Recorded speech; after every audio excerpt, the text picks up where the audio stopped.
السلام علیکم ورحمۃ اللہ وبرکاتہ۔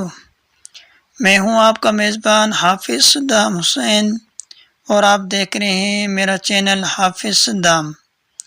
آج ہم ایک ایسے موضوع پر بات کرنے جا رہے ہیں جو ہر مسلمان کے دل سے جڑا ہوا ہے۔ اس ویڈیو کو آخر تک ضرور دیکھیں، انشاءاللہ آپ کو بہت کچھ سیکھنے کو ملے گا اور یہ باتیں آپ کی زندگی میں مثبت تبدیلی لا سکتی ہیں۔ تو آئے علم دین کے اس خوبصورت سفر کا آغاز کرتے ہیں۔ بسم اللہ الرحمن الرحیم۔ آج کا ہمارا موضوع ہے واقعہ اصحاب فیل کی پہلی قسط۔ حضور صلی اللہ علیہ وسلم کی ولادت سے 50 یا 55 روز قبل اصحاب فیل کا واقعہ پیش آیا، جو سیرت اور تاریخ میں معروف اور مشہور ہے، اور قرآن کریم میں اس کے بارے میں ایک خاص صورت نازل ہوئی۔ مفصل قصہ کتب تفاسیر میں مذکور ہے۔ مختصر یہ ہے کہ نجاشی شاہ حبشہ کی جانب سے یمن کا حاکم ابرہہ نامی تھا۔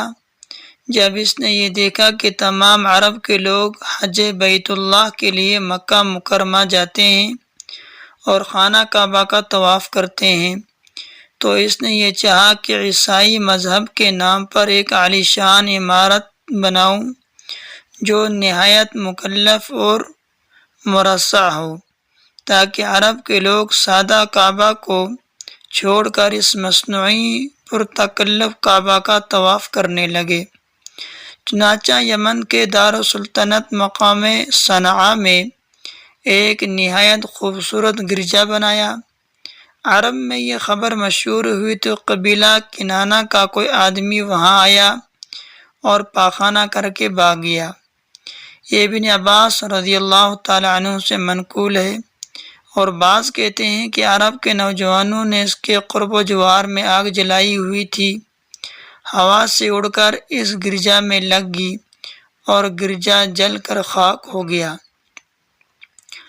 ابرہہ نے غصے میں آ کر قسم کھائی کہ خانہ کعبہ کو منہدم اور مسمار کر کے سانس لوں گا۔ اسی ارادہ سے مکہ پر فوج کشی کی۔ راستہ میں جس عرب قبیلے نے مزاحمت کی، اس کو طیح کیا، یہاں تک کہ مکہ مکرمہ پہنچا۔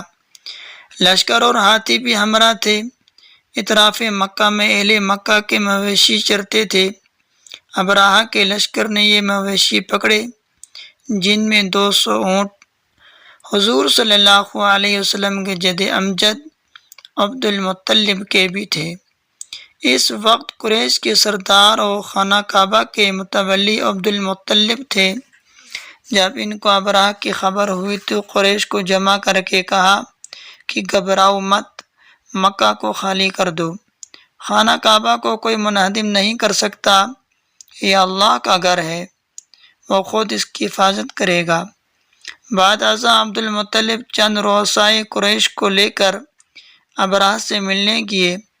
اندر اطلاع کرائی۔ ابرہہ نے عبد المطلب کا نہایت شاندار استقبال کیا۔ حق جل شانہ نے عبد المطلب کو بے مثال حسن و جمال، عجیب عظمت و ہیبت و وقار اور دبدبہ عطا فرمایا تھا، جس کو دیکھ کر ہر شخص مرعوب ہو جاتا تھا۔ ابرہہ عبد المطلب کو دیکھ کر مرعوب ہو گیا اور نہایت اکرام و احترام کے ساتھ پیش آیا۔ یہ تو مناسب نہ سمجھا کہ کسی کو اپنے تخت پر اپنے برابر بٹھائے، البتہ ان کے اعزاز و اکرام میں یہ کیا کہ خود تخت سے اتر کر فرش پر ان کو اپنے ساتھ بٹھا لیا۔ اسی اثناء میں گفتگو میں عبد المطلب نے اپنے اونٹوں کی رہائی کا مطالبہ کیا۔ ابرہہ نے حیران ہو کر کہا کہ بڑے تعجب کی بات ہے کہ تم مجھ سے اپنے اونٹوں کے بارے میں کلام کیا، اور خانہ کعبہ جو تمہارا اور تمہارے آباء و اجداد کا دین اور مذہب ہے، اس کے بارے میں تم کوئی حرف نہیں کہا۔ عبد المطلب نے جواب دیا، میں ان اونٹوں کا مالک ہوں، اس لیے میں نے اونٹوں کا سوال کیا، اور کعبہ کا خدا مالک ہے، وہ خود اپنے گھر کو بچائے گا۔ ابراہ نے کچھ سکوت کے بعد عبد المطلب کے اونٹوں کو واپس کرنے کا حکم دیا۔ عبد المطلب اپنے اونٹ لے کر واپس آ گئے اور قریش کو حکم دیا کہ مکہ خالی کر دیں، اور تمام اونٹوں کو خانہ کعبہ کے نظر کر دیا، اور چند آدمیوں کو اپنے ہمراہ لے کر خانہ کعبہ کے دروازے پر حاضر ہوئے۔ سب گڑ گڑا کر دعائیں مانگی۔ عبد المطلب نے اس وقت یہ دعائیں اشعار پڑھے۔ انشاءاللہ اس کا بقایا حصہ اگلی قسط میں۔ اللہ تعالی ہمیں دین کی صحیح سمجھ عطا فرمائے اور ہمارے علم میں برکت دے، آمین۔ اگر آپ کو یہ ویڈیو پسند آئی ہو تو لائک ضرور کریں، کمنٹس میں اپنی رائے کا اظہار کریں، چینل کو سبسکرائب کریں اور بیل آئیکن کو دبائیں تاکہ آپ کو ہر نئی ویڈیو کا نوٹیفیکیشن ملے۔